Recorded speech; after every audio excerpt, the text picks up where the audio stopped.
आज मैं आप लोगों के लिए बहुत ही ज़बरदस्त तरीका लेकर आई हूँ बबल को उतारने का, चाहे वो कपड़ों पे लगी हुई है या बालों पे चिपकी हुई है। बहुत ही ज़बरदस्त तरीका है, ये देखें बिल्कुल साफ हो चुके हैं। चलें जी, चलते हैं टिप की तरफ।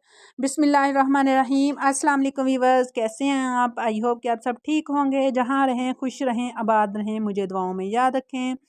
और इसी तरह मैं आप लोगों के लिए टिप लेकर आती रही हूँ। आप लोगों ने वीडियो जो है फुल वॉच करनी है ताकि आप लोगों को समझ आ जाए। लाइक शेयर सब्सक्राइब ज़रूर करना है। चलें जी।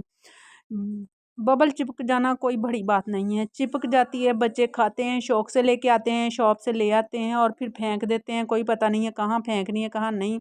बताते भी रहे बच्चों को कि डस्टबिन में फेंकनी, लेकिन बच्चों जो हैं फिर भी फेंक ही देते हैं। तो यहाँ जी आप लोग जब भी कपड़ों पे लग जाए या बालों पे लग जाए, आप लोगों ने काटने नहीं है। ये नहीं परेशान नहीं होना, चाहे वो क्लीन पे लगी हुई है या बालों पे लगी हुई है या कपड़ों पे लग गई है। तो आप लोगों ने ये नहीं करना कि कपड़ा ही काट के फेंक दें या बालों को ही काट दें।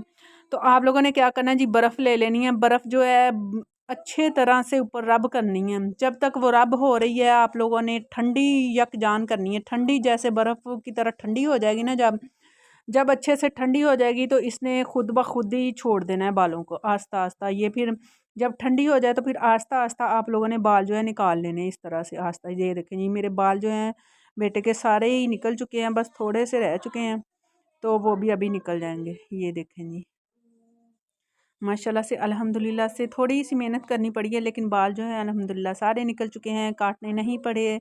कैसी लगी वीडियो? लाइक शेयर सब्सक्राइब ज़रूर करें, मुझे दुआओं में याद रखें। हम मिलेंगे नेक्स्ट टिप में। अल्लाह हाफिज़।